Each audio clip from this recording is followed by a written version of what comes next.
Esta semana, o MPC em Foco vai falar sobre a atuação extraprocessual do Ministério Público de Contas. O nosso convidado é o procurador Pedro Barbosa Neto, titular da 2ª Procuradoria de Contas e vice-presidente da AMPICOM, Associação Nacional dos Ministérios Públicos de Contas.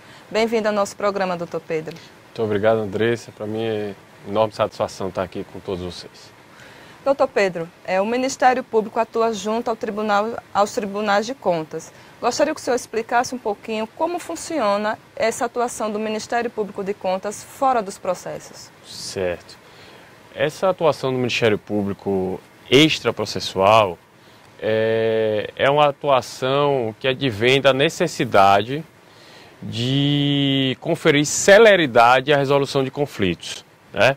É uma decorrência do direito administrativo moderno, em que se reconhece a limitação do Poder Judiciário para dar cabo com celeridade, agilidade às soluções de conflitos que lhes são submetidas e atribuem a determinados órgãos públicos, dentre eles o Ministério Público de Contas, mecanismos de solução negocial de conflitos. Dentre eles nós temos o termo de ajuste de conduta, que é propriamente dito é algo que tem uma essência mais negocial, e temos também a recomendação, que apesar de não ser um instrumento negocial, mas também é um instrumento posto à disposição do Ministério Público na sua atuação extraprocessual, a fim de acelerar da eficiência a solução dos litígios que são submetidos. Em que caso a recomendação ela é utilizada? Então, a recomendação ela pode ser utilizada em qualquer caso. Não há limitação à exaração de uma recomendação pelo mesmo Ministério Público. O que há de ser feito é avaliado a existência de alguma irregularidade que dê suporte à recomendação ministerial. Por exemplo, nós fizemos em 2014 uma recomendação sobre implementação dos portais de transparência, né? É sabido que a lei de responsabilidade fiscal, né, através de uma emenda, implementou a necessidade, né, a formulação de portais de transparência no âmbito dos municípios, estados, União Federal também. E com base nesse regramento jurídico legal, observando o não atendimento a essa disposição legal, o Ministério Público ofertou recomendação para a grande maioria dos municípios alagoanos. Isso foi em 2014, à época eu era procurador-geral, e foi uma recomendação, inclusive, fruto de uma atuação conjunta entre os demais órgãos públicos, o Ministério Público Federal, o Ministério Público de Contas e o Ministério Público Estadual. Era isso que eu ia perguntar ao senhor. Essa atuação extraprocessual também pode ser feita em conjunto com outros órgãos, como o senhor bem citou agora, Ministério Público Federal, Ministério Público Estadual. Isso, é salutar, Andressa, que assim seja feito. Por quê? Porque cada parquê tem um espectro de atribuição. Nesse exemplo prático que eu estou te colocando, por exemplo, a recomendação ela não é de atendimento compulsório, é importante que isso que fique claro, certo? O Ministério Público ele adianta o seu posicionamento, identifica alguma irregularidade e passa para o gestor. Gestor, se adeque, lhe dou prazo para você se manifestar e se adequar. Caso a recomendação não seja atendida, é que precisam ser adotadas medidas coercitivas. E aí entra a importância da atuação conjunta. Por quê? Porque, por exemplo, aqui no Tribunal de Contas do Estado, a competência, por exemplo, do Ministério Público de Contas, ela está vinculada à competência material constitucional dos Tribunais de Contas. Então, havendo o descumprimento de uma recomendação conjunta do MPC, MPE e MPF, o MPC adota providências no âmbito do Tribunal de Contas, certo? Representando, né, pedindo o ressarcimento ao erário, se constatado dano, pedindo a aplicação de multa, pedindo rejeição de contas. Então veja que os efeitos são diversos. O MPF, por exemplo, tratando-se de caso a matéria tenha deslocamento para a Justiça Federal, fique evidenciada a competência federal, o MPF teria competência para ajuizar a ação de improbidade administrativa, que o MPC não tem. E assim por diante. Então, cada parquet tem um espectro de atribuição que zela por uma ordem jurídica específica. Cada Ministério Público vai atuando na sua área. Na sua área. E com isso, né, você tem assim, um controle mais efetivo e maior sobre os atos da administração pública. Quais os benefícios, doutor Pedro, dessa atuação conjunta entre vários órgãos? Dá mais força para se... Como é que eu posso dizer? Para se reaver o dano? Sim, eu acredito que sim. Veja, o ideal é sempre haver uma sinergia entre os órgãos de controle, né? E não falo somente em relação aos órgãos do Ministério Público, né? Eu falo também em relação, por exemplo, à Controladoria Geral da União, que muito nos fornece relatórios feitos nos municípios. Então, o Ministério Público de Contas, por vezes, e melhor dizendo, várias vezes, se vale de relatórios feitos, de auditorias feitas pela CGU, nos municípios alagoanos, que dão suporte à realização de representações no tribunal, para que seja feito o ressarcimento dos danos, para que seja aplicada a multa ao gestor faltoso, para que subsidie uma melhor análise das contas de gestão ou de governo do ente jurisdicionado.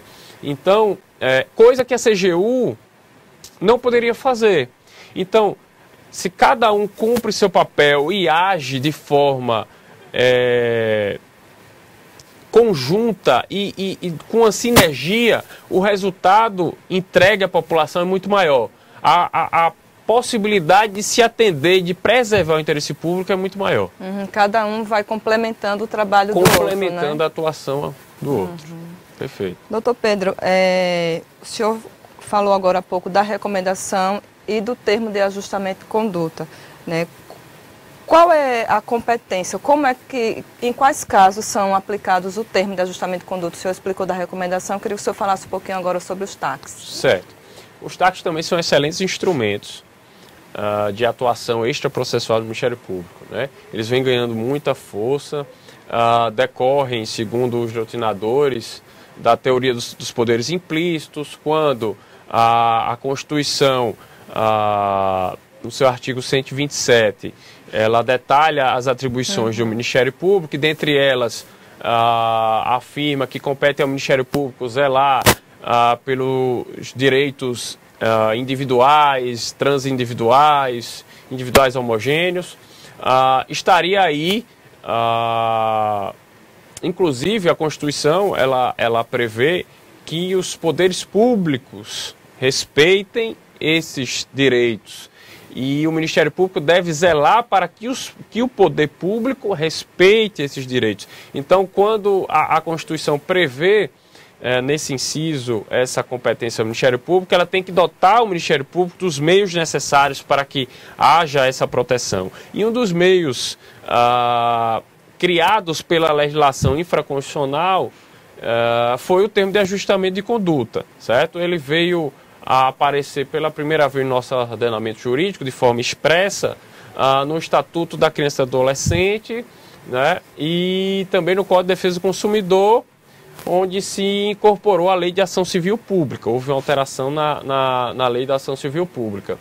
E os TACs, eles consistem num ajuste entre as partes, entre o Ministério Público e entre o gestor. Eu falo aqui gestor porque estou atuando dentro da esfera de competência do Tribunal de Contas. Nada impede que o TAC seja firmado com um particular, se for firmado no âmbito do Ministério Público Estadual, por exemplo. Tanto as recomendações quanto os TACs, eles podem ser feitos o Ministério Público de Contas individualmente como em conjunto com outros órgãos. Perfeito, perfeito. Hoje, inclusive, no âmbito dos tribunais de contas, há uma mudança de nomenclatura. Utiliza-se mais a técnica de termo de ajustamento de gestão. E esse termo de ajustamento de gestão, ele inclusive foi incorporado a algumas leis orgânicas dos tribunais de contas. Tribunal de Contas de Minas Gerais, do Amazonas, do Goiás. Embora não haja a necessidade de assim estar previsto. Entendo eu que decorre da própria Constituição, de acordo com a teoria dos poderes implícitos, e também dos diplomas legais da Lei de Ação Civil Pública, do ECA e do Código de Defesa do Consumidor, que seriam seriam perfeitamente aplicados ao caso da atuação ministerial junto ao Tribunal de Contas. O termo de ajuste, voltando à sua essência, muito se discute se é um ato jurídico, se é um ato negocial. O fato é que ele é um ato bilateral, certo? Diferente da recomendação, que a recomendação é um ato unilateral, parte um entendimento do Ministério Público, certo? Um posicionamento ministerial junto ao gestor. No TAC, não.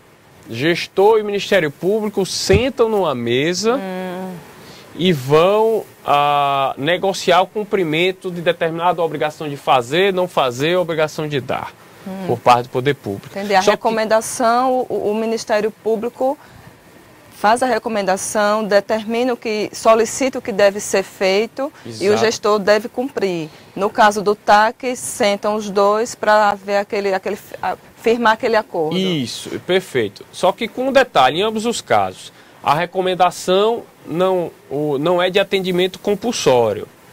O Ministério Público firma seu entendimento, alerta o gestor, ela tem inclusive uma função preventiva muito grande, porque ela, como não tem atendimento compulsório e não visa sancionar o gestor, isso é importante, ela tem uma função preventiva e orientativa muito grande, certo? Porque ela assinala um prazo para que o gestor cumpra aquele entendimento, para que ele se manifeste se vai cumprir ou não. Caso não haja o cumprimento, o Ministério Público adota soluções coercitivas, né? Que seria uma representação no Tribunal de Contas, avisando que o tribunal determine que o gestor assim o faça. Mas para isso precisa de todo um processo. O Tribunal de Contas precisa entender da mesma forma que o Ministério Público entende, com direito a contraditório, ampla defesa, enfim, todas as garantias de um processo administrativo. No termo de ajuste também há um detalhe importante. Qual é? Embora seja propriamente, é um ato bilateral, embora haja de fato um ajuste entre as partes, uma negociação entre as partes, há um limite para isso. Por exemplo, a lei de ação, a lei de improbidade administrativa não permite que seja firmado um termo de ajuste quando presente um ato de improbidade. Então, na prática de um ato de improbidade pelo gestor, não é possível firmar TAC, certo? Tem um outro limite. Como se tratam sempre de direitos indisponíveis, o Ministério Público, quando ele senta com o gestor para firmar um TAC, um termo de ajuste de gestão, ele não pode negociar a aplicação do direito. Então, a aplicação do direito ela é cogente. O Ministério Público não negocia a aplicação do direito.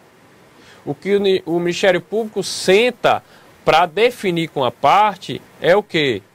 Gestor, você reconhece que deve se adequar e fazer determinada ação? Vou fazer, Ministério Público, me dê o prazo de tantos dias. Enquanto esse acordo estiver vigente, o Ministério Público fica impedido de entrar com ação visando responsabilizar o gestor. É essa a única negociação permitida ao mesmo Ministério Público. Mas flexibilizar o direito num ajuste de conduta não é permitido. E após esse prazo, o Ministério Público... Aí o Ministério Público está livre para adotar as providências necessárias caso haja o descumprimento do gestor. E nós tivemos aqui no Ministério Público de Contas exemplos exitosos de termo de ajuste de conduta, e dentre eles eu destaco, que me vem à memória agora, um termo de ajuste de conduta com a CEMED, com o município de Maceió, para a realização de concurso público na área da educação. O que foi feito um TAC conjunto, Ministério Público Estadual, Ministério Público de Contas, com a secretária da Educação, Municipal da Educação, doutora Ana Deise, e também com o prefeito Rui Palmeira. Doutor Pedro, só para a gente finalizar, qual é o prazo do TAC, da vigência do TAC, até o gestor ter aquele prazo para cumprir o que foi acordado? O prazo do TAC é negocial. O Ministério Público e o gestor vão negociar. Não é uma coisa fechada? Não, é negociado. Vai depender das circunstâncias do caso concreto, da necessidade de reparação daquela conduta que está sendo debatida e ajustada mediante o termo, né? Mas não há um direcionamento legal no que pertine ao prazo. No caso da recomendação, já há esse prazo firmado? O Ministério Público também fixa o prazo. Ele fixa o prazo. Ok, então, doutor Pedro, muito obrigada pela participação do senhor. O espaço está aberto para as últimas considerações.